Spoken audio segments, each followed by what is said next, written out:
When I first moved into Maple Grove Estates, I thought I'd finally found peace, a quiet neighborhood surrounded by tall trees, clean lawns, and enough space to breathe. The kind of place where you could sip your morning coffee on the porch and hear birds instead of engines. The moving truck had barely pulled away when something caught my eye in the far corner of my new property. Behind a sagging wooden fence and overgrown weeds, something metallic glinted faintly in the sunlight. Curiosity got the best of me. I pushed through the weeds, brushing past a few vines, and there it was, a 1960 Rolls Royce Silver Cloud, covered in layers of dust, its silver paint dulled and peeling but unmistakably regal. The front grille still gleamed faintly beneath the grime, that unmistakable Spirit of Ecstasy hood ornament jutting out like it had waited decades for someone to notice it again. It looked forgotten, like a king stripped of his crown. "Wow," I whispered to myself, running a hand along the hood. The metal was cold, but beneath the decay I could feel potential, a story buried in time. When my neighbor Greg wandered over to introduce himself, he noticed me staring at the car. "Oh, that old thing?" he said, squinting. "Been there for years. Belonged to the guy who owned this place before you. He passed away, and no one ever claimed it. The HOA's been complaining about it forever." That made me pause. "Complaining?" I asked. Greg chuckled. "You'll meet her soon enough. Karen. She's the HOA president and self-declared guardian of the neighborhood. She hates anything that isn't freshly painted or perfectly trimmed. That car drives her crazy." I laughed. "Then she's going to love me," I said sarcastically. Later that night, I went through the old documents I'd received during the property transfer. Sure enough, tucked away in a yellowing envelope was a title deed for the car, signed over to the property itself. Technically, that meant the Rolls Royce was now mine. Something about that felt poetic. A forgotten car. A new start. So the next morning, I decided to bring it back to life. At first, it was just cleaning. I spent hours with a pressure washer, carefully stripping away years of dirt. Every inch revealed more of its beauty. The smooth curves, the chrome trim, the handcrafted bodywork. It wasn't just a car. It was a work of art. Then I started replacing parts, new spark plugs, oil, filters. I watched countless restoration videos, ordered tools I'd never used before, and found myself lost in the process. Every turn of the wrench felt satisfying. The smell of metal, oil, and polish filled the air. I'd work until sunset, music playing softly in the background, the car slowly coming alive again. Neighbors began to notice. Some would wave or stop to chat. "Looks like you've got quite the project there," one said. "Yup," I'd grin. "Just bringing history back to life." It became a kind of neighborhood curiosity, except of course for one person. The first time I met Karen, she appeared without warning. I was on my knees cleaning the front bumper when I heard the sharp click of heels behind me. "Excuse me." I turned around to see a woman in her late 40s, blonde hair in a tight bun, sunglasses perched on her head, and a clipboard clutched like a weapon. "I'm Karen Hensley, president of the Maple Grove HOA," she announced, as if reading from a script. "Do you realize that vehicle violates Section 14B of our neighborhood maintenance policy?" I blinked. "Good morning to you too," I said. "Actually, I just bought this property. The car comes with it." She frowned. "It's an eyesore. The HOA has been trying to get it removed for years. You can't just keep a wreck like that in plain sight." I wiped my hands on a rag. "It's not a wreck," I said calmly. "It's a Rolls Royce. I'm restoring it." Karen scoffed. "Restoring? You mean violating HOA standards with unauthorized mechanical activity in a residential area?" I almost laughed. "Ma'am, I'm in my own driveway." She pursed her lips and jotted something down on her clipboard. "I'll be filing a notice. Expect a letter." Then she spun around and marched off, her heels clacking dramatically down the sidewalk. That evening, I received my first official notice of violation. It read, "Unapproved vehicle repair and maintenance activities visible from public view must cease immediately." I couldn't help but smile. "Oh, Karen," I muttered, "you just made this fun." Instead of stopping, I built a small tented area over the car and installed motion lights. If she wanted a show, I'd give her one. Over the next few weeks, the car started to gleam. The more it transformed, the more agitated Karen became.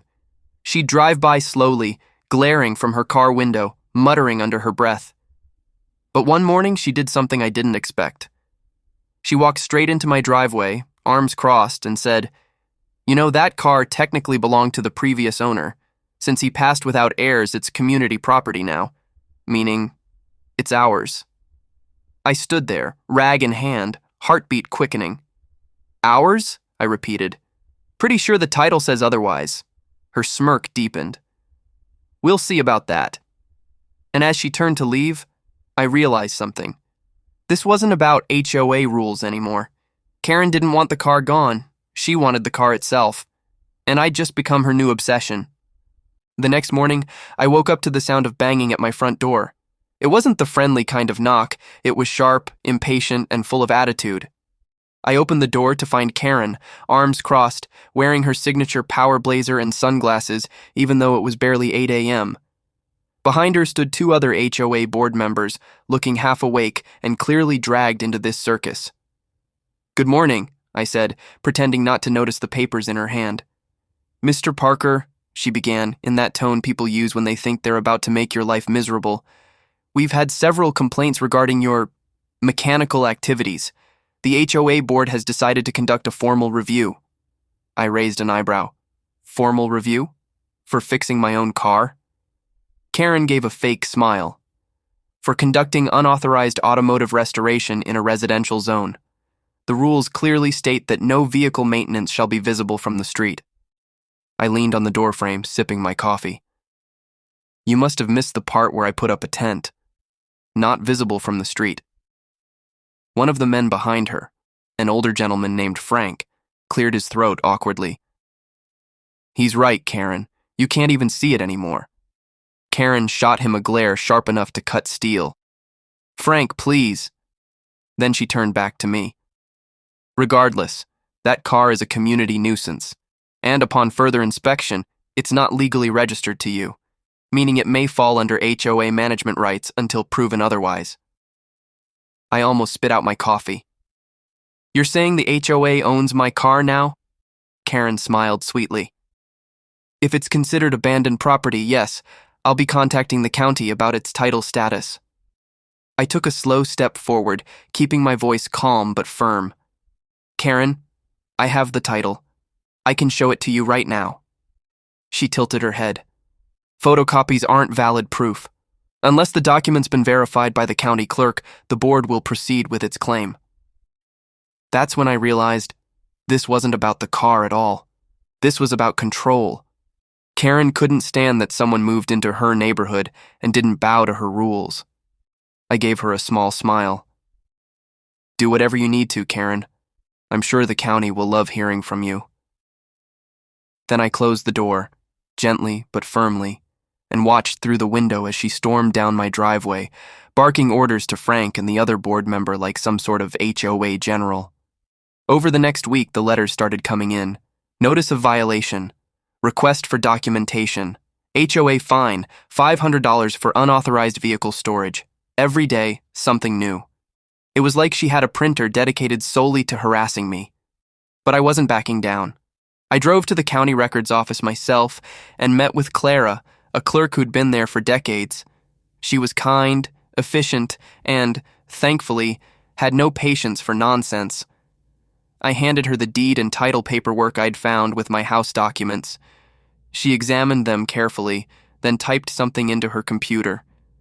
After a moment, she smiled. "Yup, this vehicle is registered to the property lot. Legally, you're the owner. It's been tied to this parcel since 1972. "So the HOA can't touch it?" I asked. She chuckled. "They can try, but it won't go anywhere. You've got ironclad proof." I grinned. "Perfect." Before I left, I requested an official certified copy of the document, stamped and sealed, county verified. The next HOA meeting was held that Friday at the local community center. I decided to attend. When I walked in, conversations quieted. Every seat faced a long table at the front where the board members sat, Karen right in the middle like a queen in her court. She spotted me immediately. "Oh, Mr. Parker," she said loudly. "Glad you could join us. We were just discussing your situation." "Perfect timing then," I said, walking straight to the front. I pulled out the stamped county document and placed it on the table in front of her. "This is the official title certification," I said.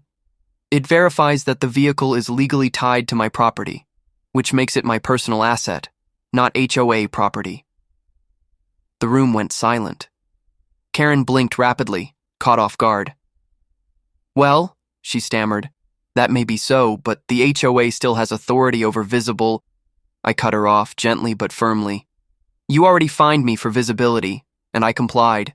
You can't fine me twice for the same issue." Murmurs spread across the room. Even Frank looked impressed. I smiled faintly.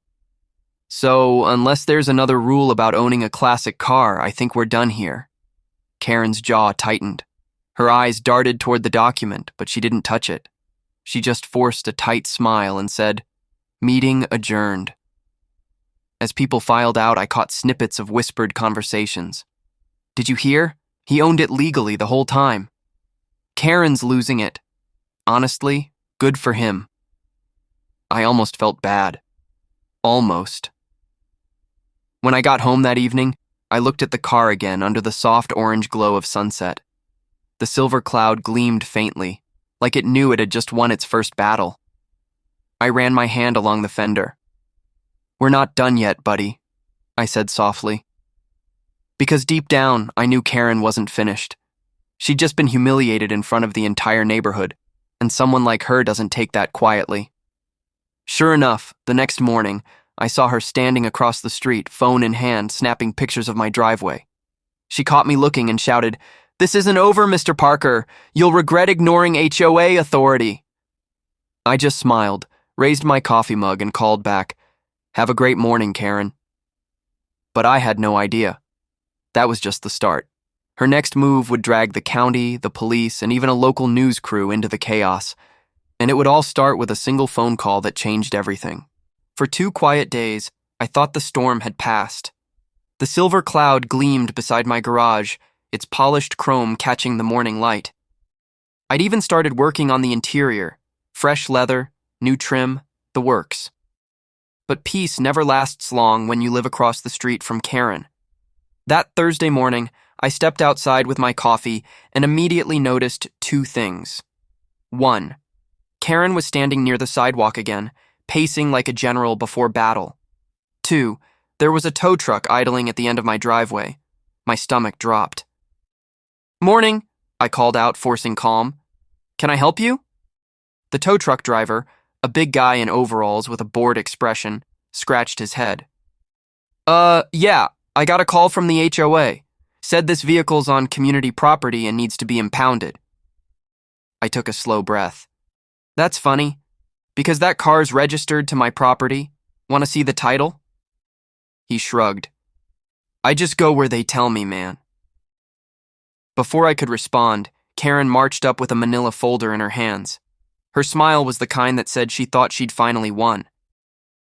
"Mr. Parker," she said, "I've filed an abandoned vehicle claim with the county and notified the HOA legal counsel. This car is now under review for removal." I nearly laughed. "You filed it? On my car?" Karen lifted her chin. "You refused to comply. You forced my hand." Behind her, neighbors had started gathering, curious faces peeking from porches and driveways. The tow truck idled louder. The tension was almost cinematic. I pulled out my phone, hit record, and said calmly, "Karen, I'm filming this for documentation." Her eyes widened. "You can't record me without my permission." "Oh, I can," I said, "on my own property." Within minutes, I had the certified title in hand again, waving it toward the tow truck driver. "Here's proof. County stamped. My car, my land. You touch it, that's trespassing." The driver squinted, glanced at the paper, and sighed. "Lady, this looks legit. I'm not getting into this mess. You sort it out with the county." He hopped back in his truck, put it in gear, and rolled away down the street. Karen's face turned red. The kind of red that only happens when someone loses power in public.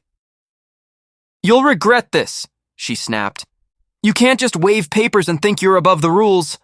I smiled politely. "You should probably call your lawyer first."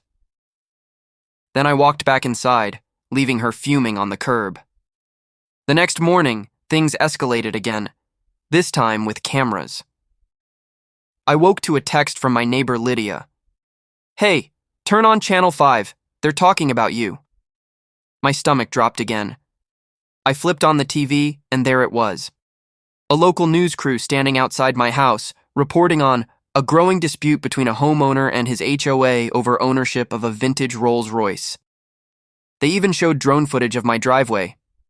By the time I got outside, the news van was parked across the street. Karen stood beside the reporter, perfectly posed, telling her version of the story. "The vehicle has been an eyesore and possible environmental hazard," she said dramatically. "We just want to maintain the integrity of our community." I could see the reporter nodding politely, jotting notes, clearly not buying it but too professional to interrupt. Then she noticed me walking over. "Mr. Parker, we'd love to hear your side," she said. Karen immediately tried to talk over her. "He's not authorized to..." I raised the county-certified document again like a trophy. "Actually, I am. This car's legally tied to my property. I've done everything by the book. The only violation here is harassment."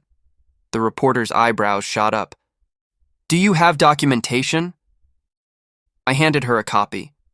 She looked at it for a moment and then gave a small smile. "This seems clear." Karen's face tightened. "That doesn't prove..." The reporter turned to her. "Ma'am, are you aware that falsifying a property claim can be considered fraud?" Karen stammered, her voice cracking. I'm not falsifying anything. The HOA board..." The reporter cut her off gently. "Well, it seems like the county's records disagree. We'll be checking with them for confirmation." The camera zoomed in on Karen's expression, the look of a woman realizing she'd just torched her own reputation on live TV. That night, my phone blew up. Messages from neighbors poured in. "Dude, you were on the news. Karen looked ridiculous." Finally, someone stood up to her. "You're a legend now." Even Frank from the HOA board called to apologize. "She went rogue, Parker," he said. "We didn't approve any of this. We're holding an emergency meeting to deal with her." I couldn't help but laugh. Good luck with that. But even as the adrenaline faded, I couldn't shake the feeling that Karen wasn't done. She'd lost publicly, humiliated on TV, and people like her don't take that lying down. And sure enough, the next morning, I saw her again, standing across the street, holding a phone, pacing like she was talking to someone important. I stepped outside. "Morning, Karen. Beautiful day, isn't it?" She glared at me. "Enjoy it while you can. The HOA's lawyer will destroy you." I just smiled. "We'll see." As I walked back inside, I noticed something new in my mailbox. A formal letter from the county courthouse. Karen wasn't bluffing this time. She'd actually filed a civil claim to seize the car through HOA authority. And that's when I knew this wasn't just neighbor drama anymore. It was war. Legal, public, and personal. The difference? This time, I had all the evidence, and the entire neighborhood was watching. The courthouse smelled like coffee, old paper, and bad decisions. It was 9 a.m. on the dot, and the HOA's lawyer, a stiff man in a gray suit, was already setting up stacks of binders at the front of the courtroom. I walked in calmly with my attorney, Mason, holding the original deed and title to both my property and the Silver Cloud. The car, in all its restored glory, was parked outside the courthouse, spotless, polished, and gleaming under the morning sun. It wasn't just a car anymore. It was evidence. Across the aisle, Karen sat beside the HOA's lawyer, arms folded, looking like she'd just bitten into a lemon. She avoided my gaze, though I could feel the heat of her resentment radiating across the room. The judge, an older man with tired eyes and a sharp voice, called the case to order. Case 1427B, Homeowners Association versus Parker. Let's keep this civil, folks. If only he knew the irony of saying that word, civil, in a case involving Karen. The HOA's argument. Their lawyer stood first. Your Honor, he began smoothly, this vehicle, though beautifully restored, has been maintained and displayed on common property owned by the HOA.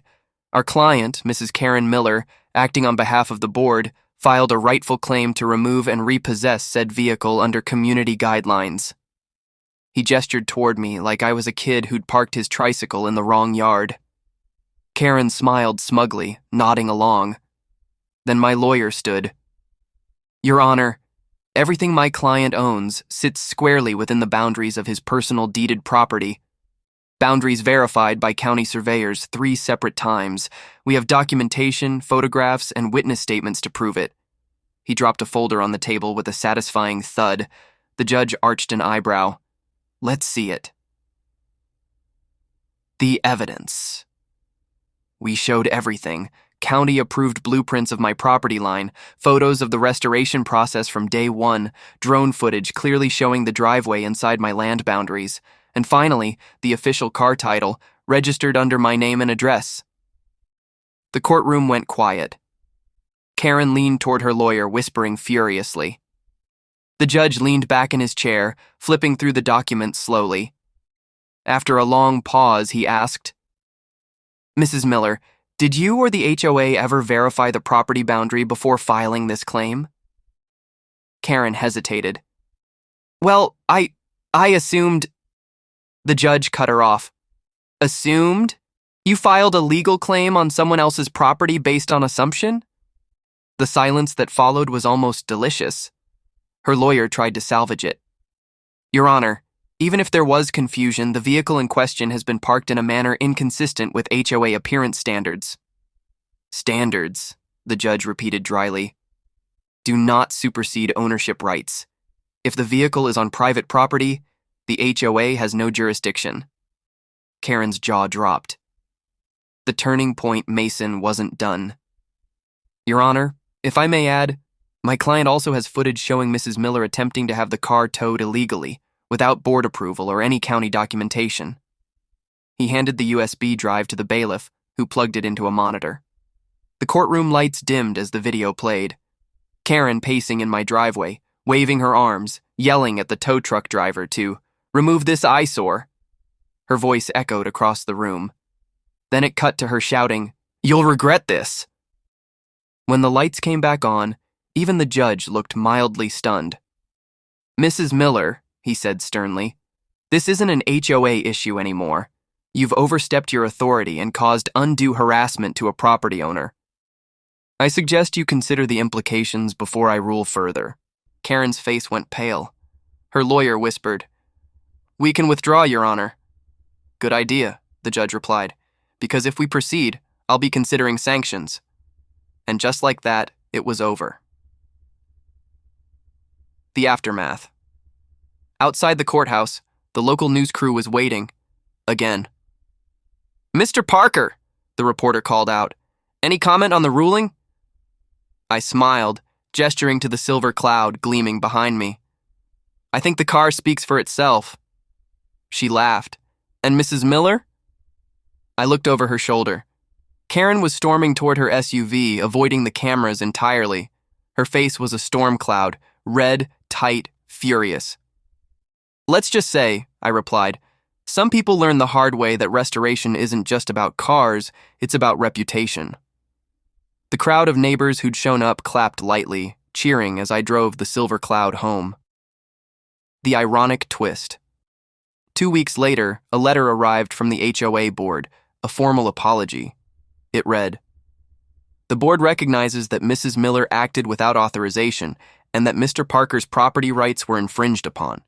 We are revising HOA procedures to prevent such misuse of authority. I pinned that letter to my garage wall, right above the silver cloud's polished hood. Funny thing, Ever since that day, Karen hasn't said a word to me. She walks her dog past my driveway, eyes fixed straight ahead, pretending I don't exist. But every time the sunlight hits that chrome grille just right, I swear I can see her reflection and a flicker of regret behind her sunglasses. Because the truth is, I didn't just restore a Rolls Royce. I restored my peace. And no HOA on earth can take that away.